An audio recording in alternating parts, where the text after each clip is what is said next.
Take $200,000 and spread it across the 5 best Fidelity index funds. John's asking himself that right now. And the answer comes down to one thing: how he builds it. Build it one way, and John gets paid more than $6,000 a month for life. Build it another way, same $200,000, same 5 funds, and the account grows into almost $13 million. In this video, John takes that $200,000 and spreads it across 5 Fidelity index funds built to cover everything from America's biggest companies to the fastest growing corners of the world. Then he builds 2 completely different portfolios out of those same 5.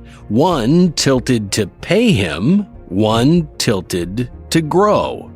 And by the end, you'll see how one version pays John over $6,200 a month for life, and the other turns that same $200,000 into a $12.8 million account.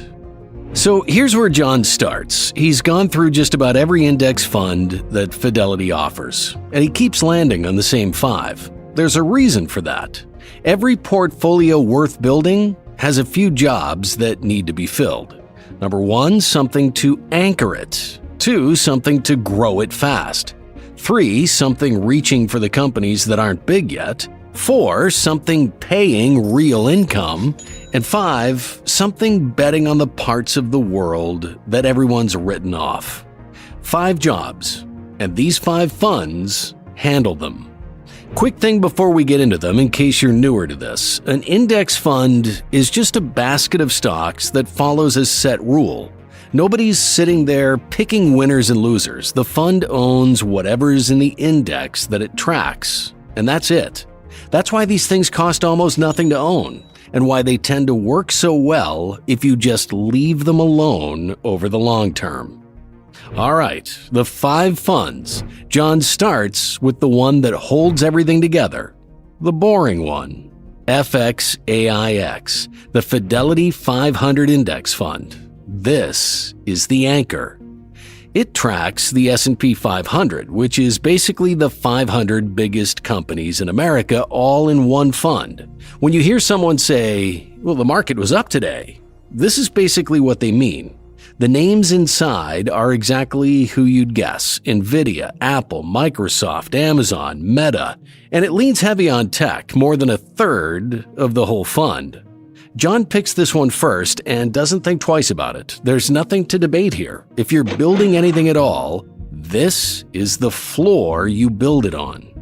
One quick note before we get to the numbers, because we're about to use the word dividend a lot. A dividend is just a slice of a company's profits that get paid back to you for owning the stock, usually every 3 months. Own more shares, get a bigger check. That's the whole idea. On the numbers, FXAIX runs a 1.06% dividend yield, a 6.84% dividend growth rate, and a 13.54% annual share price appreciation. And that appreciation number is the steady engine the rest of the portfolio gets measured against. So the core gives John all 500 of those companies at their normal size, every one of them treated the same. But a handful of those names have been pulling most of the weight lately. And the next fund John picks is built to lean right into them. FNCMX, the Fidelity Nasdaq Composite Index Fund. If FXAIX is the anchor, this one is the engine. It tracks the Nasdaq Composite, which is around 3,000 companies, and it's packed with tech. One quick bit of context first, because this one trips people up. The Nasdaq isn't a company, and it isn't really a fund either. It's a stock exchange, a place where stocks get bought and sold. It just happens to be where most of the big tech names list themselves, so any fund tracking it ends up tilted hard toward tech. Now look at what's actually inside. Some top names you just saw in FXAIX: NVIDIA, Apple, Microsoft, Amazon, Alphabet. But the weights are a completely different story. In this fund, NVIDIA alone is more than 11%. The top 10 holdings make up nearly 59% of the entire thing. So you're not really getting 3,000 companies spread out evenly, you're getting a heavy bet on a few tech giant names with a long tail trailing behind them. John adds this one as his growth play, and the reason is basically one number. FNCMX comes in at a 0.47% dividend yield, a 6.91% dividend growth rate, and a 17.95% annual share price appreciation. That 17.95% is the highest of any fund in this entire video. That's the upside. Just one thing to know, remember that tech-heavy concentration cuts both ways. When big tech is running, the fund flies. When big tech takes a hit, this is the one that feels it first and feels it the hardest. FXAIX and FNCMX have one thing in common though. They're both built out of giants, companies that already made it, which leaves a pretty obvious gap. Where's the growth that hasn't happened yet? FSSNX, the Fidelity Small Cap Index Fund. And to introduce it, let me just read you a few of its top holdings. Bloom Energy, Core Mining, Fabrinet. If you've never heard of a single one of those, good, that's kind of the whole point of this fund. It tracks the Russell 2000, which is about 2,000 small American companies, the ones that are too small to make it into the S&P 500. And unlike FNCMX, nothing in here is a big bet. The top 10 holdings add up to under 6% of the fund. No single company really moves the needle. It's 2,000 little shots on goal, spread thin. The idea behind it is simple. Every giant inside FXAIX was a tiny company once as well. This is John's bet that a few of these names turn into the giants of the next 30 years. Run the numbers on FSSNX and you get a 0.89% dividend yield, a 7.44% dividend growth rate, and a 9.6% annual share price appreciation. Now, I've got to be straight with you about this one because the numbers don't tell the story you'd expect. Small caps are supposed to be the high-risk, high-reward slice, the rocket fuel. But look at that 9.6% appreciation. It's the lowest we've seen so far, lower than both big U.S. funds. Small companies have actually trailed the giants for years now. So why even hold this one at all? Well, not because the track record wins, because obviously it doesn't. John holds it because it's the one corner that the other four funds can't reach. The small stuff before it's big. That's not a sure thing, it's a bet, and he's making it on purpose. And that is the whole American side of the portfolio. The biggest companies, a concentrated bet on the best of them, and a flyer on the smallest ones. But here's the problem with stopping there. Every dollar is still riding on one single country, and no country leads forever. The US has had a brutal decade before, where it went nowhere for years, while the rest of the world kept moving. So putting a piece of your money outside America isn't betting against it. It's making sure your whole plan doesn't depend on one country winning every single decade. For this, John goes with FSPGX, the Fidelity International Index Fund. And this is the one that genuinely surprised him, because the highest paying fund of the five isn't an American fund at all. It's this one. FSPGX tracks something called the MSCI EAFE, which is a fancy way of saying developed countries outside of the US. Think Japan, the UK, Germany, Switzerland, Australia. Established economies, big, stable companies. The kind of names you sort of half recognize.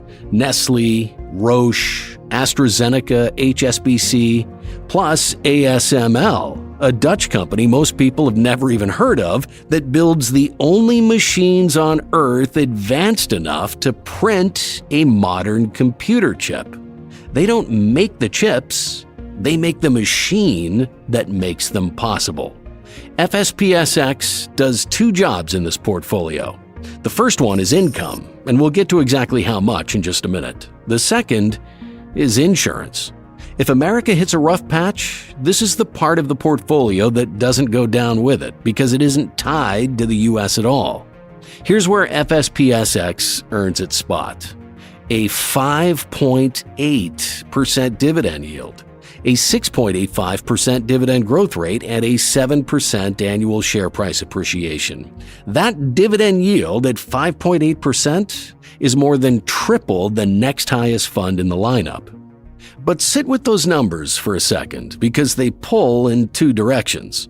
FSPGX pays the most of any fund here, while it grows the account the slowest of any fund here. Developed International has lagged the U.S. for well over a decade. So you've got the best income and the weakest growth living inside the same fund. Hold that thought because it's the exact tension the back half of this video runs on. So, Developed International hands John the income and the stability. But those same developed economies are the slow-growing part of the world, which leaves one last piece, the part of the world that's still on its way up. FPADX, the Fidelity Emerging Markets Index Fund. And this one's a flat-out contradiction. It's been one of the worst-performing corners of the market for about 10 years running, and it has the fastest-growing dividend of all 5 funds in this portfolio. Both of those are true at the exact same time. Emerging markets just means the economies that are still growing into their full size. Not the US, not Europe, places like Taiwan, South Korea, China, India. About 80% of this fund sits in Asia, and it's top-heavy in a way that's worth seeing for yourself.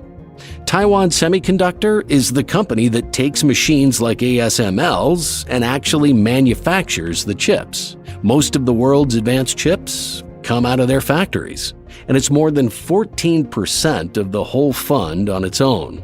One company on one island carrying a seventh of everything in here. After that, it's Samsung, SK Hynix, Tencent, Alibaba, all of them giants, none of them American. It's worth noticing, actually, NVIDIA anchored the American funds, ASML showed up over in Europe, and now Taiwan Semiconductor here in Asia. Chip makers are propping up every single corner of this portfolio on every continent. The whole modern market kind of runs on them now. John's reason for holding this one is the dividend growth. The numbers on FPADX land at a 1.91% dividend yield, an 11.01% dividend growth rate, and a 7.71% annual share price appreciation. That 11.01% dividend growth is the highest in the entire portfolio. So that's all 5. An anchor, an engine, a wild card, an income payer, and a long shot. 5 funds, 5 jobs, done. But here's the part most people get completely backwards. Picking good funds, that's the easy part. Anyone can do it. The decision that actually changes John's life is how much of each one he buys. Because these exact 5 funds can be built 2 completely different ways. Lean the weights in one direction, and this portfolio pays John every single month. Lean them the other way, and it grows into something close to twice the size. Same $200,000, same 5 funds. The weighting is the entire strategy. Next, I'll walk you through the dividend-tilted portfolio, the version that pays John $6,273 every single month for life. And in the end, you'll see how the growth-tilted version takes that same $200,000 and turns it into a $12.86 million portfolio. So let's build the first one, the version designed to pay him. This is the dividend-tilted portfolio. Here's how the $200,000 splits up. The biggest slice, 35%, goes to FSPGX, the International Fund. That's $70,000.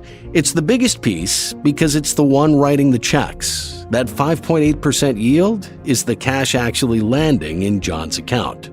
Next, 20% into FPADX, the Emerging Markets Fund, $40,000. This is the long shot, but remember, it's also got the fastest growing dividend of the 5. In an income portfolio, that matters a lot. It's the piece that grows the paycheck over time. Then 20% into FXAIX, the S&P 500, another $40,000. That's the quality anchor, keeping the whole thing grounded in America's biggest companies. 15% goes to FNCMX, the growth engine, $30,000. Even in an income build, John wants some real growth in here so the account doesn't just stall out. And the last 10%, $20,000, goes into FSSNX, the small cap wildcard, the smallest slice because in a portfolio built to pay you, the long shots stay small. Now here's something that flips how this looks. Add up the American funds, FXAIX, FNCMX, and FSNX, and they come out to 45% of the portfolio. The 2 international funds are the other 55%. So this isn't John turning his back on America, it's him letting the higher paying side of the world take the lead while almost half the money stays home.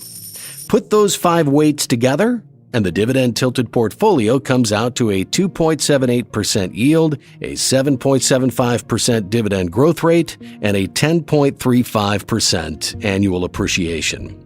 So that's the build. Here's what it's projected to actually do. After the first year, projections show the $200,000 growing to $226,272. Nothing wild yet. Give it 10 years, and it's projected to reach $668,839. By year 20, projections have it at $2,125,315, and by year 30, the dividend-tilted portfolio is projected to reach $6,492,396. By year 30, this portfolio is projected to pay John $75,282 a year in dividends. That works out to $6,273 a month, every month for the rest of his life. And here's what makes that different from just selling off stock to live on. He doesn't touch the account to get it.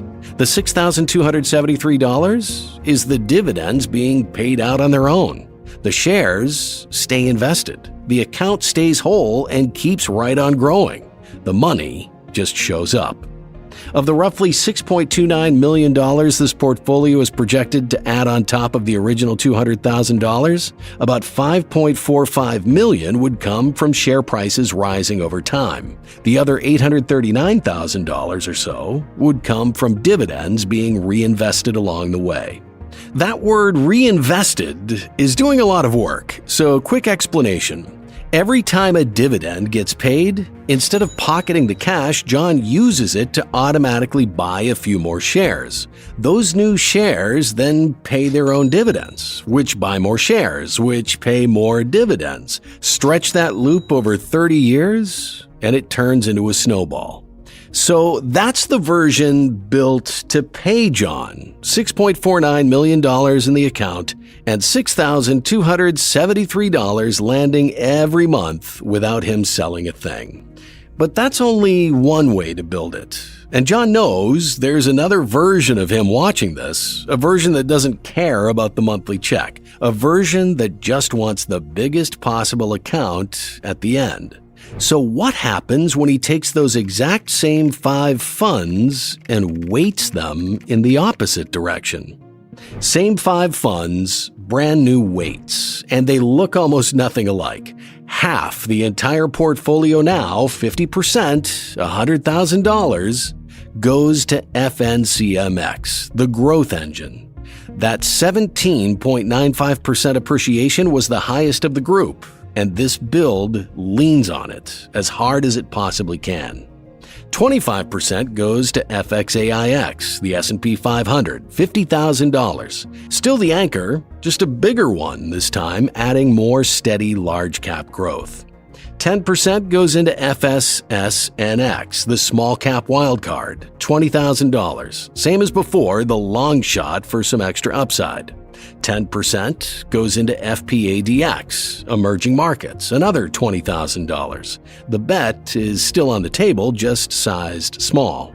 And finally, FSPGX, the international fund that was the whole star of the income build, well, it drops all the way down to 5%, $10,000. At this weight, it isn't paying the bills anymore, it's just a little insurance against the US having a bad stretch. Notice what happened to the two international funds. In the income build, they were 55% of everything. Here, they're only 15%. They basically swapped seats with the American growth names. This portfolio is now about 85% American, and almost all of it is built to grow, not to pay. When you average those five together, the growth-tilted portfolio runs at a 1.07% yield, a 7.35% dividend growth rate, and a 14.44% annual appreciation. That appreciation number is what's about to do almost all the work.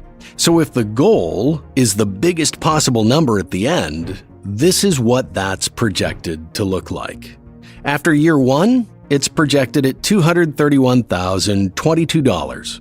By year 10, projections showed the growth build reaching $825,205, already pulling ahead. By year 20, $3,285,871. The gap just keeps widening every decade faster than the one before. And by year 30, the growth-tilted portfolio is projected to reach $12,862,188, almost $13 million out of that same $200,000. And almost all of that is one single thing: share prices going up. Of the $12.66 million this portfolio is projected to add, about $12.47 million would come from appreciation alone. Only about $197,000 of it would come from dividends. That's close to 98% pure price growth and barely a sliver from income, which shows up exactly where you'd expect it to. By year 30, this portfolio is projected to pay John $14,244 a year. That's $1,187 a month.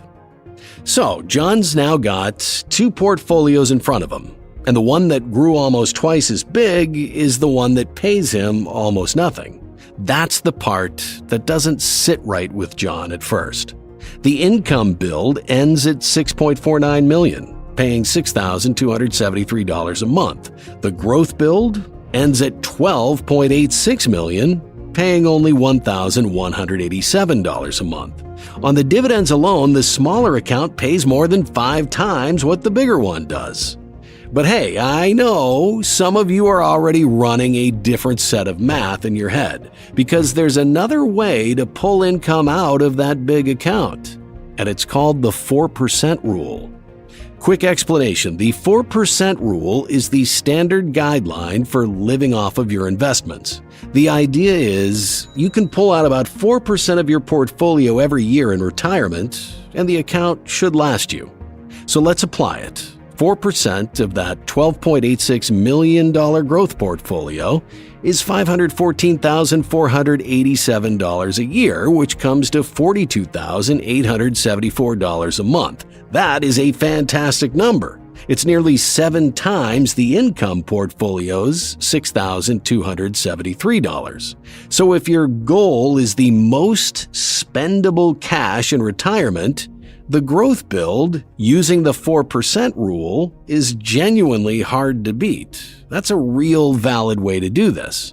Now, 4% is just the starting point. If you want to play it safer, a lot of people pull 2 to 3% instead, so the money lasts even if they live to 100. On this account, 3% is still $32,155 a month.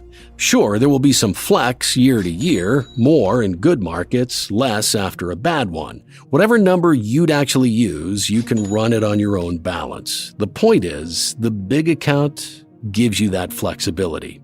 So if the growth portfolio can pay that much more, why would anyone build the income version instead?